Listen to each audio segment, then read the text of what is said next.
एक भिखारी था जो कि अक्सर ट्रेन में भीख मांगता था।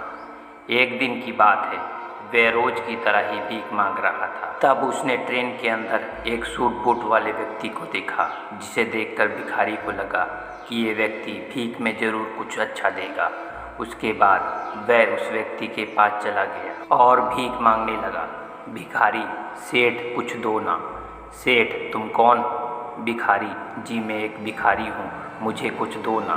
सेठ ने भिखारी से कहा, अगर मैं तुम्हें भीख दूंगा तो बदले में तुम मुझे क्या दोगे? भिखारी कुछ समझा नहीं और सेठ से कहने लगा कि सेठ, मैं तो भिखारी हूँ, मैं भला आपको क्या दे सकता हूँ? सेठ ने कहा, भाई मैं तो व्यापारी हूँ, मैं तब तक किसी को कुछ नहीं देता जब तक उसके बदले मुझे कुछ ना मिले।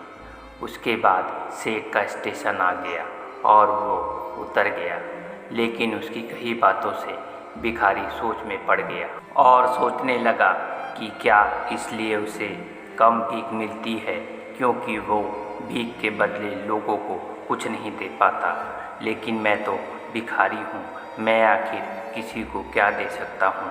भिखारी यही बात सोच सोच कर बहुत परेशान था।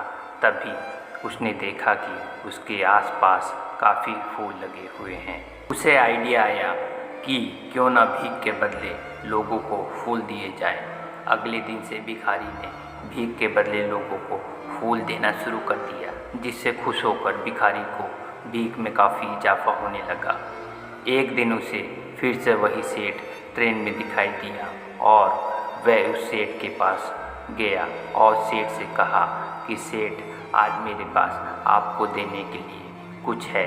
तो उसने सेठ को कुछ सुंदर फूल दिए। सेठ को फूल बहुत पसंद आए, जिससे खुश होकर सेठ ने भिखारी को कुछ पैसे दिए और कहा कि अब तुम मेरी तरह व्यापारी बन गए हो। ऐसा कहकर सेठ अपने स्टेशन पर उतर गया, लेकिन सेठ की कई बातों को भिखारी समझ नहीं पा रहा था। एक बार फिर भिखारी के दिमाग में बहुत सारे सवाल दौड़ने लग गए थे। उसके बाद वह भिखारी स्टेशन पर कभी दिखाई नहीं दिया। काफ़ी दिन बीत गए। तकरीबन 1 साल के बाद दो व्यक्ति सूट बूट में आमने सामने बैठे हुए थे। तब एक ने दूसरे से कहा कि साहब, आपने मुझे पहचाना?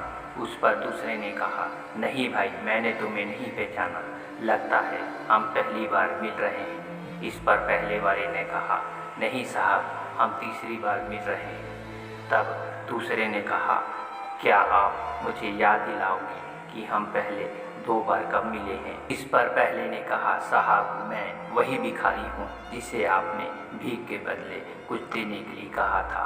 वो हमारी पहली मुलाकात थी। दूसरी बार आपने मुझसे कहा था कि मैं जो अब भीख के बदले फूल दे रहा हूँ, इससे मैं आपकी तरह व्यापारी बन गया हूँ।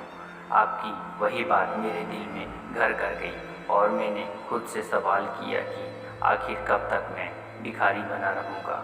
उसके बाद अब मैं फूलों का व्यापारी बन गया हूँ और आज मैं अपने व्यापार के सिलसिले से ही शहर जा रहा हूँ। ये बात शायद मुझे कभी समझ नहीं आती, लेकिन आपके द्वारा बोले गए शब्दों ने मुझसे मिला दिया।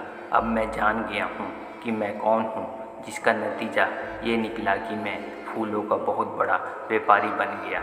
आपने मुझे पहली मुलाकात में प्रकृति का नियम समझाया कि हमें तभी कुछ मिलता है जब हम कुछ देते हैं। लेन देन का नियम जो आपने मुझे समझाया, ये सच में काम करता है, लेकिन उसके बाद भी मैं खुद को हमेशा भिखारी ही समझता रहता। अगर आपने मुझे दूसरी मुलाकात में मुझे ये एहसास नहीं करवाया होता कि मैं एक व्यापारी हूँ, ये बस समझ की बात है। इस भिखारी ने जब तक खुद को भिखारी समझा, वो भिखारी ही बना रहा और जब उसने खुद को व्यापारी मान लिया, वह व्यापारी बन गया। इसे हम आकर्षण का नियम, लॉ ऑफ अट्रैक्शन भी कहते हैं।